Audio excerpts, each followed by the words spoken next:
문 닫으시기를 바랍니다. 자, 오늘 우리들이 접하고 있는 이 말씀은 다들 아시지 않습니까? 마태복음 5장에서부터 7장에 걸쳐서 기록되어진 산상수훈의 말씀을 좀 요약해 놓은 것 같은 그런 느낌이 듭니다. 그러나 다릅니다. 산상수훈은 말 그대로 산에서 사람들을 모아놓으시고 하신 말씀이고, 지금 오늘 이 본문의 말씀은 비슷한 시점에 다른 지역에서 또 평지에서 사람들을 모아놓고 가르치신 말씀 중에 한 대목입니다.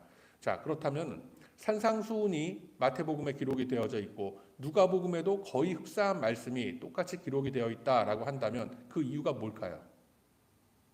똑같은 말을 계속해서 반복하는 이유가 뭐예요? 그만큼 강조하고 싶은 말씀이고 그만큼 중요한 말씀이기 때문에 그런 겁니다. 자, 본문 속에는 네 가지 복에 대해서 말씀을 하고 계시고 또 화 있을진저라고 하시면서 네 가지 대비되는 상황에 대한 말씀을 주십니다. 자, 여러분, 팔복이 되었던 사복이 되었던 간에 이 본문을 통해서 우리 주님께서 말씀하시고자 하는 것은 한 가지입니다. 4대 4로 대칭되어지는 이 개념들을 통해서 부르심을 입은 하나님의 백성들이 나타내야 할 가치의 기준, 성도의 정체성, 그러니까 크리스찬 아이덴티티, 그것을 말씀하고 계신 겁니다.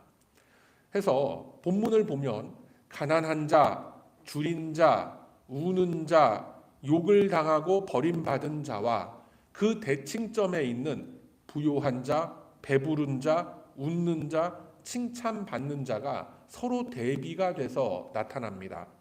이처럼 대비되는 개념을 통해서 예수님께서 말씀하시고자 하는 뜻을 찾아 들어가는 것이 바로 이 본문을 바르게 이해하는, 그리고 바르게 우리가 묵상하는 그런 포인트가 되는 거예요.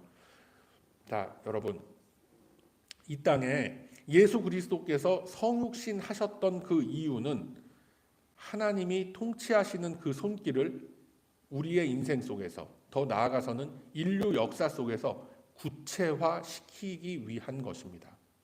아니, 하나님이 우리를 구원하려고 예수님을 보내신 거 아닌가? 맞습니다. 틀린 얘기 절대 아니고 그게 진리예요. 근데 그렇게 표현하는 거는 국민학생들 모여있는 유년주일학교에서 그렇게 이 표현을 하는 거고, 그래도 배단위 교회 정도 수준 되는 교회에서는 좀 고급스러운 개념으로 우리가 이렇게 이해를 하는 겁니다. 자, 다시 한번 말씀드리면 하나님께서 통치하시는 그 손길을 우리 실존의 역사 속에서 구체화시키신 가장 큰 방법이 바로 예수님이 성육신하신 사건이다라는 겁니다. 즉, 말씀으로써 천지를 창조하시고 말씀으로써 사람을 지으신 하나님의 일하시는 그 모습을 실제로 알고 느낄 수 있는 우리들의 현실 속에서 어떻게 표현을 하세요? 예수님을 보내셔서 예수님이 걸어갔던 그 삶과 그분의 말씀을 통해서 우리에게 알리시고 계신 겁니다. 그래서 예수 그리스도를 우리에게 알리신다라는 것은 그분의 말씀과 그분의 가르침, 그리고 이 세상을 살아가는 방법과 세상을 바라보는 예수님의 관점을 우리들에게 남겨주신다라는 겁니다. 그런 의미로서 오늘 본문 속에 이러한 자가 복을 얻을 것이다 라는 이 말씀들은 우리 입장에서 볼 때 오해할 수가 있어요. 그런데 정확하게 말씀드리면 하나님의 나라에 들어가기 위한 일종의 커트라인으로서 우리에게 제시된 것이 아니다라는 거예요. 우리들의 자격과 조건을 뜻하기 위한 그런 것들이 아니라 하나님께서 인도에 가시고 구원의 문 속에 집어넣어 주신 우리 안에서 이루어 가실 그 일들의 실체, 그 모습을 그려놓으신 것이다라는 겁니다. 우리가 심령이 가난합니까? 그렇지가 않아요, 사실은. 나의 모든 이 속사람의 이 모습들로 인해서 우리는 심령이 오히려 부요해요. 그리고 그 부요한 것을 쫓아서 우리는 세상의 것을 찾아 달려나가고 있는 중이에요. 하나님의 커트라인으로 우리를 보면 아무도 구원받을 사람 한 사람도 없습니다. 인류 역사상 이 땅에 오신 예수 그리스도 딱 한 명 빼놓고는 제 아무리 무슨 사도 바울이고 베드로, 커트라인 아웃이에요, 전부 다. 그런데 보세요. 본문 20절 말씀 보면은 하나님의 나라가 가난한 자들의 것이다 라고 말씀을 하십니다. 그렇다면 이게 도대체 무슨 의미인가? 우리들이 하나님의 나라를 소유하기 위해서, 그리고 성도로서의 이 정체성이라는 것을 갖기 위해서 뭐 다 그냥 가난해져야 된단 말인가? 절대 그렇지 않습니다. 오히려 하나님의 나라를 소유한 사람들을 보니까 하나같이 그들은 심령이 가난한 자였더라 라는 의미로서 받아들여져야 되는 겁니다. 이것이 옳은 해석이에요. 가난한 자가 복이 있고 하나님의 나라가 그의 것이다 라는 말씀은 문자적인 해석으로만 봐도 사실은 우리들에게 굉장히 많은 깨우침을 주는 것이 사실은 사실입니다만, 그 이면에 있는 뜻을 우리가 보면 어떤 물질적인 청빈함, 여기에 머물러 있는 것이 아닙니다. 여기서 말하는 가난이라는 것, 가난한 자가 복이 있다라고 할 때 그 가난이라는 것은 하나님 앞에 섰을 때 나의 것으로서, 그리고 이 세상의 가치 질서와 기준으로는 하나님께 드릴 것이 아무것도 없는 빈손을 가진 상태를 의미하는 겁니다. 더 쉽게 얘기하면 내가 죄인임을 알고 나의 어떤 의와 나의 공로로서는 하나님께 내놓을 것이 아무것도 없는 빈손, 그거를 얘기하는 거예요. 그걸 보고 가난한 자라고 얘기하는 거예요. 즉 나의 자랑과 나의 재능과 나의 의지로서 세운 나의 교만함, 이런 것들, 하나님 앞에 내세울 것 없이 오직 하나님의 도우심만을 간구해야 하는 그런 존재. 지난주에도 우리가 찬송했었죠. 빈손 들고 앞에가 십자가를 붙드네. 빈손 들고 주님 앞에 나와서 오직 십자가의 은혜만을 간구할 수밖에 없는 그런 존재, 그러한 자를 일컬어서 가진 것 없는 가난한 자라고 이야기하는 거예요. 그리고 그 뒤에 따라오는 복 있는 자들의 개념들이 다 이러한 패턴으로서 해석이 되는 겁니다. 즉 하나님의 나라는 가난한 자, 줄인 자, 우는 자로 대표되는 기독교적 가치를 표방하고 증명하는 사람의 것이다 라는 겁니다. 그럼 이와 반대로 가진 자, 배부른 자, 웃는 자, 칭찬받는 자, 이런 사람들은 뭡니까? 하나님의 통치가 아닌 이 세상의 통치 질서 속에서 영향을 받고 있는 것을 말하는 겁니다. 이처럼 성도로서의 정체성을 갖는다라는 것은 첫 번째로 우선 하나님 나라의 가치 위에 올라서 있다라는 것을 의미하는 것입니다.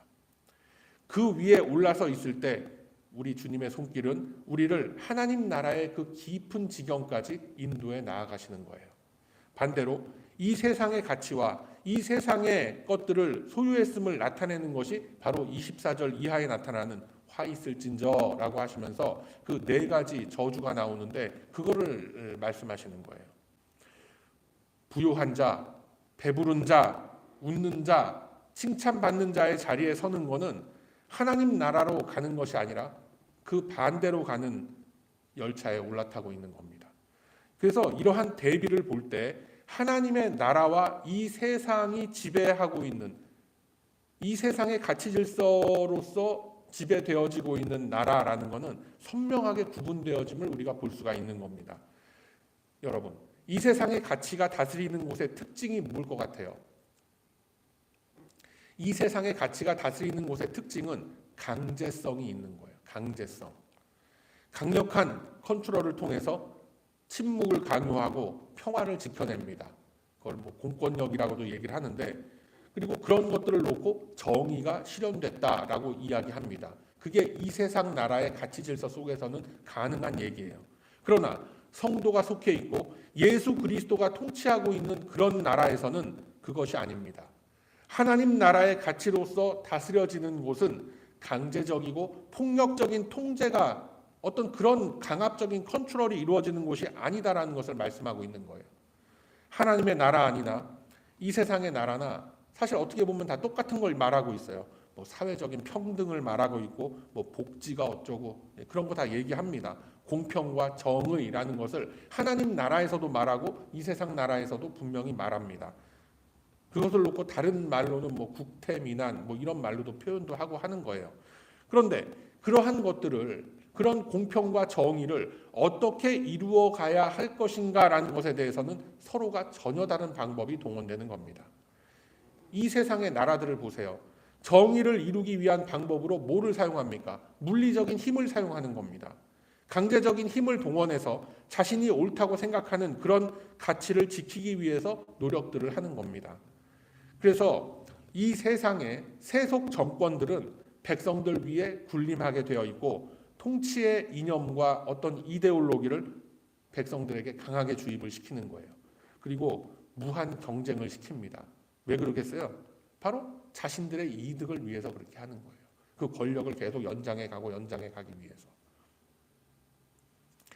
어떤 걸 보면 우리가 바로 즉각 알 수 있느냐면 이 해결의 기미가 보이지 않고 있는 지금 러시아 우크라이나 전쟁 한번 보세요. 이게 지금 누구를 위한 무엇을 위한 소모전이면서 누구를 위한 그런 희생인가? 답이 안 나옵니다, 여러분. 우리가 뉴스에서도 자주 접하는 가자 지구의 끝없는 그 갈등과 또 복수의 복수가 이어지는 그 아비규환의 그 사태를 보면 여러분 어떤 생각 드세요? 도대체 무슨 명분으로서 힘없는 어린아이들, 그 여성들, 병든 사람들, 사회적 약자들, 서민들만 죽어나가는 그 비극이 이어지는, 이게 납득이 되는 일입니까, 여러분?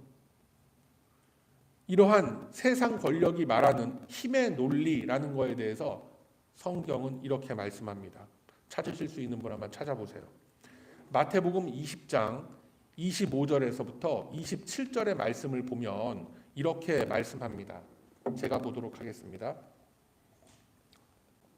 마태복음 20장 25절에서 27절의 말씀을 보면 이런 내용입니다.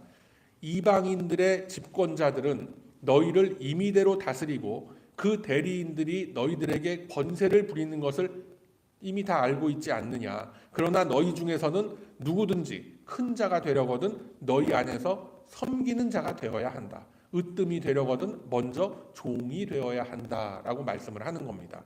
그리고 이어지는 28절의 말씀 우리 함께 읽어볼까요?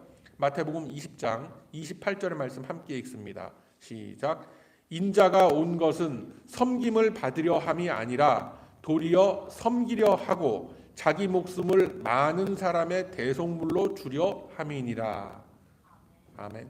이렇게 말씀하는 거예요. 이게 성경의 원리예요. 권세를 잡으려는 자가 이러한 원리 속에서 하나님이 주시는 그 권력을 위임받는다라는 게 바로 이런 말씀인 거예요.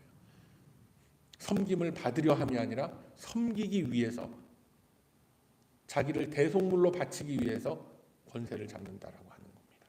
이것이 예수 그리스도가 통치하는 나라의 근본적인 가치관이 이겁니다. 예수님이 말씀하시는 하나님 나라의 가치 질서는 내가 먼저 섬김에 있고 낮아짐에 있고 내가 먼저 종되는 것에 있는 거예요. 하나님 나라의 가치를 가지고 다스리면서 먼저 고난을 통해서 섬김을 체험해 보고 섬길 수 있는 자가 나서서 그 나라를 다스리는 것이 옳은 겁니다. 그래서 여러분, 정의와 평화를 이루기 위해서 누군가를 억압하고 군림해야 한다면 그때 언급되는 정의와 평화라는 것은 사실상 잘못된 기초 위에 세워진 사상 누각과 같은 거예요. 기독교 신앙 안에 능력과 힘이 있다라고 하는 것은 정의와 평화가 폭력이나 강제적인 힘에 의해서 유지되는 것이 아니다라는 것을 의미하고 있는 겁니다. 여러분, 그래서 우리 기독교의 힘과 능력은 오직 예수 그리스도 안에 있다라는 이 사실을 믿으시길 바랍니다. 아멘. 즉, 우리의 안전과 우리의 이 평화로운 삶을 보장받기 위해서 더욱 강한 세속적인 힘을 가져야 한다라는 주장은, 그렇게 말하는 평화론이라는 것은 사실 비성경적인 평화론인 거예요. 힘으로써 평화를 지킨다. 성경적이지 않습니다. 비성경적인 거예요. 근데 그런 얘기를 할 수 있는 사람이 제가 봤을 때 각 나라마다 한 사람 정도씩은 있어요. 누구겠습니까? 국방부 장관 정도 되는 사람은 그런 말 할 수 있어요. 그렇지만 예수 믿는 사람은 속으로는 혹시라도 그런 생각할지 몰라도 입 밖으로는 그런 얘기 내는 거 아니에요. 평화는 힘으로 지키는 게 아니라 예수님의 진리의 말씀으로 지켜지는 거예요. 그게 이 세상과 하나님 나라 안에 속한 사람들과의 차이점이 그런 거예요. 불신 세계와 믿는 사람들이 속해 있는 그 세상이 그렇게 다른 거예요. 예수님은 말씀하시길 진정한 자유와 평화라는 것은 권력에 의한 것이 아니라, 이 세상의 권력에 의해서 생기는 것이 아니라 오직 진리에 의해서 생긴다라고 강조하시는 겁니다. 여러분 다 아시지 않습니까? 진리를 알지니 진리가 너희를 자유케 하리라 라고 선언을 하셨죠. 해서 이 그리스도 안에 있는 자유와 평화라는 것은 나의 만족과 나의 안녕을 위해서 다른 이들의 평화와 다른 이들의 권리를 압제해야 한다라는 것은 아닙니다. 이해가 되세요? 무슨 얘기인지?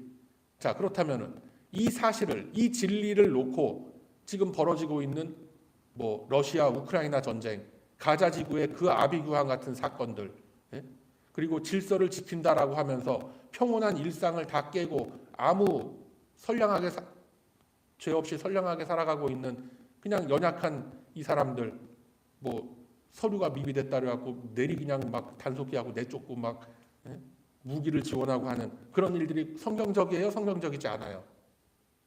여기서는 말씀 안 하셔도 돼. 그렇지만 여러분들 심령 속에 정확한 정답은 말할 수 있어야 되는 거예요.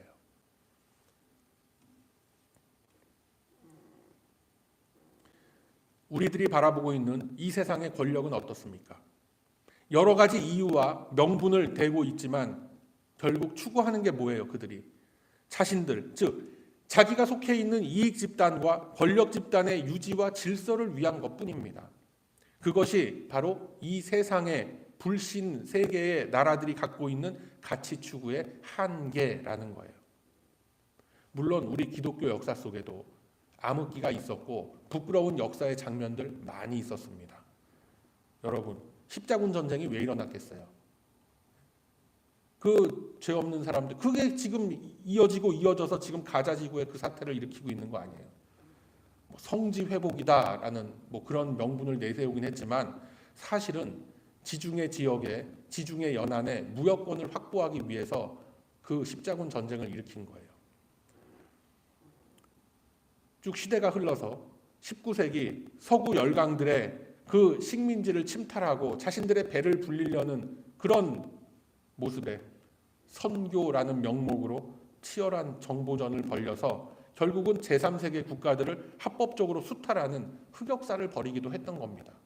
그래서 이러한 역사를 보면은 우리 조선시대 말기에 흥선대원군이 회국 정책을 했다라고 하지 않습니까? 어떤 면에서 보면은 그분이 굉장히 정보가 빨랐던 거예요. 잘못 어설프게 개방했다가는 조선이 먹힐 수도 있다라는 거를 생각을 했기 때문에 문을 딱 걸어 잠갔던 거죠. 여러 가지 역사의 호불호는 있을 수 있겠지만 저는 개인적으로 그런 생각도 들어요. 그리고 여러분 한번 보세요. 2차 대전 때 히틀러의 그 나치를 암묵적으로 지지했었던 그 독일 교회들도 아주 특히 우리 루터 교단의 부끄러운 역사 중에 하나인데 결국은 세상 권력이 주는 그 유혹 앞에 눈이 다 멀어버렸던 거예요. 수없이 많은 부당한 권력이 휘둘러지고 수많은 이들이 억울하게 학살을 당함에도 불구하고 교회가 그리스도의 목소리를 내지 못하고 그리스도의 가치를 증명해내지 못한 그 부끄러운 역사가 분명히 우리들의 역사 속에도 있는 거예요. 신사참 그런 건 얘기할 필요 없어요, 여러분. 이러한 것들은 기독교 복음의 참된 가치가 가리워질 때에 이 세상의 권력들이 어떤 식으로 자기들의 이득을 위해서 성경 말씀을 빙자하고 교회를 이용하는지가 너무나 잘 나타나고 있는 그런 대목들인 것입니다. 권력지향적인 그 부끄러운 모습을 보세요. 요즘에 보이는 이 한국 사회의 혼란과 그 아픔들을 보면서도 고스란히 나타나고 있지 않습니까? 진리를 외쳐야 하는 그런 목회자들이 강단을 떠나서 광장으로 가고 있어요. 거기 앉아갖고 정치 구호를 외치는 그런 우스꽝스러운 일들이 벌어지고 있는 거예요. 부끄러운 일이에요. 창피한 줄을 알아야 하는데 그게 창피한 일인 줄도 모르고들 그러고들 있는 거예요, 지금. 그러한 것들이 다 복음의 가치를 떠난 일들입니다. 이처럼 우리가 성도의 가치, 그리스도의 정체성을 갖는다라는 것은 세상의 권력과 힘을 기웃거리면서 그 권력을 휘두르는 것에 있지 않은 것입니다. 여러분, 우리들이 신앙을 갖게 된 이유가 뭐예요? 우리가 지난주에도 말씀을 나눴죠. 내가 주님을 알기 전에 나를 먼저 찾아오신 그 부르심에 대한 응답이라고 우리가 지난 시간에 말씀 나눴습니다. 우리들의 사이드에서 보면 신앙을 갖는 이유라는 것은 인간 스스로 진정한 자유와 평화를 만들어낼 수 없기 때문에 그런 겁니다.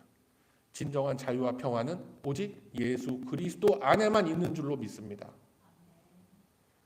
그래서 기독교의 가치 아래에서는 우리는 누가 옳네, 누가 틀리네, 누가 맞네, 어쩌네, 진실이 여기 있네, 저기 있네, 모르겠어요. 최진실 씨는 하늘나라에 가 있으리라고 저는 생각하지만 그걸 누가 알겠어요. 다툴 필요가 없어요. 우리 모두 다 방법론에 있어서는 조금 다를 수 있어도 우리는 하나님 나라 안에 거하는 이 믿음의 성도들은 같은 진리의 기초 위에 서 있는 겁니다. 그러면 반대로 우리랑은 반대로 저 물질 세계의 기초 위에 서 있는 불신자들은 어때요? 불신자들의 세상은 어떤 거예요, 여러분? 당연히 싸울 수밖에 없죠. 그 사람들은 자기들끼리 그냥 치고 받고 싸울 수밖에 없어요. 왜? 빼앗아서 더 가져야 되기 때문에 그런 겁니다. 경쟁 사회이기 때문에 그래요. 그게 바로 불신 세상에서 말하는, 그러니까 보통 우리가 말하는 교회 밖에 이 세상에서 말하는 성공이며 미덕이라는 거, 그게 바로 그런 거예요. 경쟁에서 더 많이 뺏어오고, 그게 성공이라고 하지 않습니까? 여러 가지 수사학적인 말로 표현을 하고 훌륭한 사람이 되라, 성공을 해라, 어째라, 출세를 해라 그러는데 결국은 그거예요. 진정한 자유와 평화는 오직 그리스도가 전해주시는 신앙의 인격 안에서만 이루어질 수가 있는 거예요. 예수 그리스도만이 유일한 길이요 진리요 생명이기 때문에 그렇습니다. 그래서 두 번째로 하나님 백성의 정체성을 우리가 갖는다라는 것은 우리 삶 속에서 철저하게 하나님의 말씀을 청종하는, 듣고 따르는 삶을 살아내는 거에 있는 거예요. 우리가 가진 신앙의 가치를 가장 잘 드러낸 것이 뭐겠습니까? 물론 오늘 본문 말씀 자체가 그렇기는 합니다. 그러나 예수님께서는 제자들에게 이 땅에서 세워 나아가야 할 성도의 가치라는 것을 또 이렇게 표현하고 계십니다. 찾으실 수 있는 분 빨리 찾아보세요. 요한복음 13장 34절의 말씀에 보면 이렇게 되어 있습니다. 시간 관계상 제가 보도록 하겠습니다. 요한복음 13장 34절 말씀. 새 계명을 너희에게 주노니 서로 사랑하라. 내가 너희를 사랑한 것 같이 너희도 서로 사랑하라. 아멘. 그러면서 계속 이어서 말씀하시기를 뭐라고 하시냐면 우리 주님이 너희가 서로 사랑하면 이로써 모든 사람이 너희가 내 제자인 줄을 알리라 라고 말씀을 하셨어요. 이게 무슨 말씀입니까? 서로 사랑하라는 것이 어떤 로맨틱한 이런 사랑하라는 그런 게 아니죠.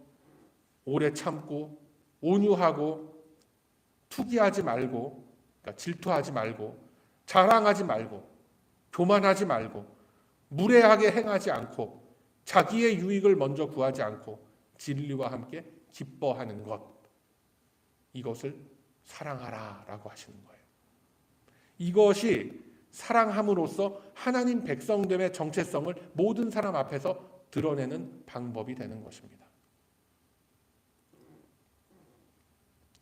하나님 백성됨의 그 증거가 이 세상의 권력으로, 이 세상의 힘으로 누르고 억압함으로 이룬 성공이라면 그거는 절대로 성도됨을 나타낼 수 있는 증거가 아닌 겁니다.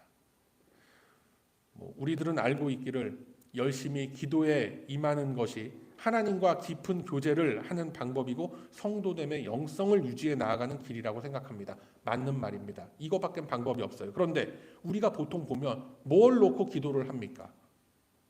우리들이 올려드리는 그 기도의 제목들과 내용을 보면 대개는 그 초점이 어디에 맞춰져 있어요? 거의 대부분 이 불신 세상의 그 가치를 이루는 데에 우리의 기도의 초점이 맞춰져 있을 때가 굉장히 많습니다. 안타깝죠. 그렇다면 그 기도를 열심히 내가 그렇게 막 전심을 다해서 했는데 그 기도에 응답이 있을까요, 없을까요? 당연히 없죠. 응답이 있으면 그게 이상한 거죠. 하나님의 뜻을 구하고 하나님의 그 말씀이 내 삶 속에 이루어지기를 구해야 되는데 대부분은 그렇지 못하다. 오히려 세상의 힘과 세상의 권력 앞에서 우리는 쉽게 타협을 합니다.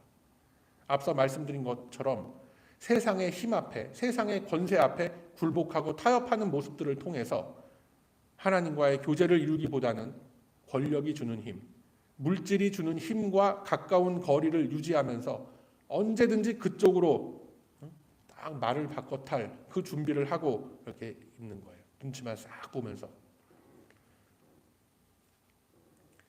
많은 부끄러운 역사들 있지 않습니까? 우리 한국교회도. 이 세속 정부에 아첨하는 그런 목회자들, 뭐 조찬 기도회네 뭐네 해갖고 쫓아다니면서 그 권력자들의 비율을 맞추는 일에 앞장서기도 했었던 그런 부끄러운 역사 우리 앞에 다 있죠. 많은 사람들이 억울하게 고통당하고 슬픔을 겪어야 했던 현실 앞에서 많은 한국교회 침묵으로 일관했고 오히려 그 사람들을 비난하고 조롱하는 일에 앞장섰던 그런 부끄러운 역사들이 참 많습니다. 그러한 것들이 왜 그렇게 됐겠어요? 그러한 것들은 바로 그들이 하나님 백성으로서의 정체성을 드러내는 것이 아니라 바로 이 세상 권세의 종이라는 것을 자신들의 천박함을 그대로 드러낸 것에 불과한 일들인 것입니다. 그리고 이런 일들 뭐 과거 역사 속에만 있는 일이겠어요? 아니죠. 오늘날에도 버젓이 일어나고 있습니다. 그래서 오늘 본문 말씀 24절 이하의 말씀을 보면 예수님께서는 이미 이 시대의 일들을 다 보시면서 강력한 이 징책의 말씀을 화 있을진저라고 하시면서 그 말씀을 우리들에게 주고 계신 거예요. 뭐라고 되어 있습니까? 부요하고 배부른 자에게 화가 있을 것이다 라는 그 저주의 내용이 기록되어져 있죠. 다시 한번 말씀드리지만 예수님은 부유함 자체를 폄하하시는 것이 아니라 아니 열심히 일해서 많이 또 돈도 모으고 하면은 뭐 아니 그걸 갖고 누가 욕하겠어요. 그 부유함 자체를 폄하하는 거 아니라 세속적 의미의 부유함이라는 것이 사람들에게 미치는 영향력을 지금 지적하고 계신 거예요. 여러분 한번 생각해 보세요. 물질의 부유함이라는 것은 엄청나게 큰 마력을 가지고 있습니다. 한번 뭐 우리 배단위 가족들 중에는 그런 분은 안 계시리라라고 생각을 합니다만 주말에 뭐 이렇게 뭐 무슨 뭐 발표하고 그러지 않습니까? 롯데리아인가요? 로또인가요? 뭐 하여튼 그런 거. 어떤 분이 1,000만 불이 딱 당첨이 돼버렸단 말이에요. 1,000만 불이 세금 빼고 나서도 한 600만 불을 캐시로 받을 수가 있는 엄청난 그런 거에 이렇게 당첨이 됐어요. 그렇다면 그분이 교회 나올까요? 그 다음 주에 안 나올까요? 한번 여러분 생각해 보세요. 이제 오늘 안 나오신 분들 굉장히 찔릴 수가 있는데 오늘 안 나오신 분들 이거 저 지난주에 혹시 당첨돼서 안 나오신 분들 아니야? 막 이렇게 생각하실 수도 있는데 우리 중에는 그런 분들 없으리라 생각하지만 아마 대부분 사람들 아마 신앙이고 뭐고 하나님께서 나한테 이렇게 큰 복을 주셨으니 내가 이것을 뭔가 누리고 즐기리라 하면서 뭐 하여튼 뭐 이렇게 다닐 거예요. 그게 뭐냐면은 자기 만족이라는 거에 빠지게 하는 거예요. 이 세상의 부요함이라는 거는 이렇게 큰 어떤 영향력을 미치는 겁니다. 자기 만족이라는 거에 빠지게 해요. 그래서 이렇게 사람을 우리가 이렇게 보면 그런 게 있습니다. 누구나 어느 정도 이렇게 안정감을 가질 수 있는 심리적인 한계선이라는 게 사람마다 다 있어요. 그래서 그 정도에 도달했다라고 내가 그 정도에는 도달한 삶을 내가 지금 누리고 있다라고 하면은 거기에 빠져서 안주하고 있는 거예요. 그게 누군가에게는 100만 불이 될 수도 있고 누군가에게는 돈 10만 불이 될 수도 있고 누군가에게는 뭐 800만 불이 될 수도 있어요. 아니면 누군가에게는 딸랑 단돈 20불짜리 한 장이 그렇게 만들 수도 있을 거예요. 그런데 그게 중요한 게 아니라 그 속에서 정작 자신이 이루어야 할 하나님 나라의 그 가치에 대한 거는 다 잊어버리게끔 되어 있는 거예요. 자기 만족, 그 안주함에 빠져버리게 되면 더 이상 내가 이루어야 할 그 예수 그리스도의 형상, 내가 증명해내야 할 이 복음의 가치 다 잊어버리게 되는 거예요. 세상의 가치로서 내가 이룩한 그 작은 성공의 도취가 되면 자기에게 정말 필요한 모든 것들 다 잊어버리고 이제 내가 그래도 이나마 모든 것을 다 갖췄다라는 그 착각 속에 빠지게 되는 거예요.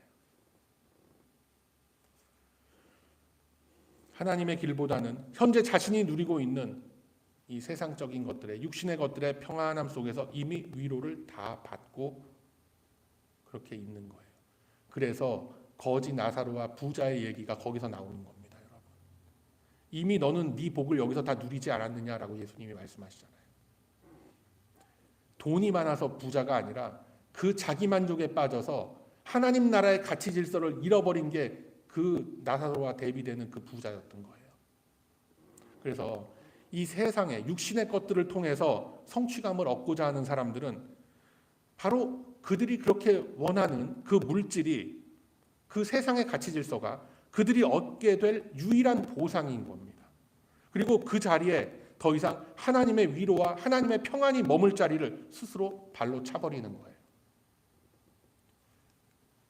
쭉 인생을 살다가 먼 훗날 혹시 압니까? 기적과 같은 은혜를 입어서 그 사실을 딱 깨닫고 났단 말이에요. 양로병원에 들어 누워갖고. 그러면서 자기의 지나온 인생 돌아볼 때 너무 늦었죠. 물론 하나님께서는 그러한 영혼도 다 구원해 주시고 다 건져 주시지만 너무 늦은 거예요. 헛된 인생 살아온 거예요. 자신의 그 늙은 몸과 얼마간의 그 금전적인 여유가 자신을 행복하게 만들지 못하고 자기의 영혼 속에 안정과 평안을 주지 못한다는 이 지극히 평범한 사실을 이제 그런데 들어가서 들어누우면 그때서야 깨닫게 되는 거예요. 결국은 자신이 살아왔던 그 인생의 여정이 온통 헛된 환상을 쫓은 어리석은 방황의 길이었다라는 것을 그 늙음하게 깨닫게 되는 거예요. 그나마 그때라도 깨달으면 다행이에요, 여러분. 그나마 그때라도. 그래서 그런 분들 위해서 많은 분들이 주중에 병원 다니면서 그런 분들 위해서 기도하고 병실마다 찾아다니면서 그렇게 사역하시는 목사님들도 많이 있잖아요. 그래서 여러분, 성경에 다 있는 얘기예요. 지금 제가 제 얘기하는 게 아니라 이 세상의 모든 가치와 그 권세를 다 누려본 그 전도서 기자가 마지막에 이렇게 고백하는 겁니다. 전도서 12장 13절의 말씀 제가 보도록 하겠습니다. 전도서 12장 13절의 말씀. 일의 결국을 다 들었으니 하나님을 경외하고 그 명령을 지킬지어다. 이것이 사람의 본분이니라 라고 마지막에 이렇게 고백하는 거예요. 사랑하는 우리 배단위 가족 여러분, 우리들이 성도로 부르심을 입고 세상을 살아가면서 많은 현실적인 이 모순과 현실적인 고통들이 우리를 떠나질 않습니다. 분명히 말씀에 의지하고 열심히 내가 살아가면 반드시 하나님의 복이 임한다라고 했는데 이거 어떻게 된 거지? 항상 고통스럽고 힘들고 어려운 일들이 우리 앞에 있습니다. 그런데 오늘 본문을 통해서 주님은 말씀하시길 그러한 성도의 마음이 세상의 힘과 세상의 통치로서 대표되는 이 세속적인 가치로는, 육신의 가치로는 더 이상 위로받을 수가 없다라고 하시는 겁니다. 그래서 심령이 가난한 자가 복이 있도다라고 하시는 거예요. 우리가 살면서 당하는 이 억울함과 이 답답한 인생에 대한 그 보상을 세상의 힘으로는 그걸 극복하거나 그것들을 복수할 수가 없어요, 우리는. 그래서 하나님이 분명히 우리에게 말씀하시는 겁니다. 뭐라고 그러세요? 선으로 악을 이기라 라고 하시는 거예요. 그게 하나님 나라의 가치 질서입니다. 그게 진리고 그게 바로 복음인 거예요. 그리고 이것이 가난한 자, 줄인 자, 우는 자, 무시당하는 자, 이런 모습으로서 대표되는 우리 하나님 백성들이 유일하게 이 세상을 상대로 이길 수 있는 방법인 줄로 믿습니다. 선으로 악을 이기시길 바랍니다. 예수님께서 아무런 저항도 없이 자기를 핍박하는 자들에게 욕 한마디 시원하게 내질르지 않고 그냥 십자가를 지셨던 것과 같이 그 뒤를 묵묵히 따르는 길이 미련스러워 보이고 바보스러워 보이지만 그것만이 바로 유일한 승리의 길인 것입니다. 그것만이 평화를 만들어내고 안정을 만들어내는 길이다라는 것을 여러분 꼭 기억하시기를 바랍니다. 우리들이 부르심을 입은 것은, 그리고 하나님의 백성으로서 살아간다라는 것은 이같이 세상이 우리들에게 강요하는 길이 아닌 주님께서 가신 길을 따라 걷는 것을 말하는 거예요. 세상의 통치에 속해서 그 세상의 그 권세에 눌려서 잡을 수도 없는 막연한 희망을 쫓아가면서 시간 낭비하는 그런 인생이 진정한 인생을 산다라고 말할 수가 없다라는 겁니다. 그래서 이 길을 가는 것에 있어서 하나님이 나의 주인 되심을 내 스스로 증명해내는 것, 이것이 바로 복된 자의 길임을 기억하시기를 바랍니다. 세상의 가치가 주는 막연한 불안감과 불확실한 미래에 대한 그 두려움과 그 절망감 과감하게 떨쳐내 버리시기를 바랍니다. 나의 과감한 결단이 있을 때 비록 가난하고 줄이고 울고 버림받았던 것 같은 우리들의 심령은 주님이 주시는 진정한 부요함과 평안을 품을 수가 있는 겁니다. 이것이 세상의 통치를 벗어난 우리들이 표현해낼 수 있는 성도됨의 유일한 가치가 된다는 것 꼭 기억하시기를 바랍니다. 그래서 이 가치를 품고 주님 가신 길을 우리가 따라갈 때에 비로소 진정한 부요함과 배부름을 우리는 누릴 수가 있는 겁니다.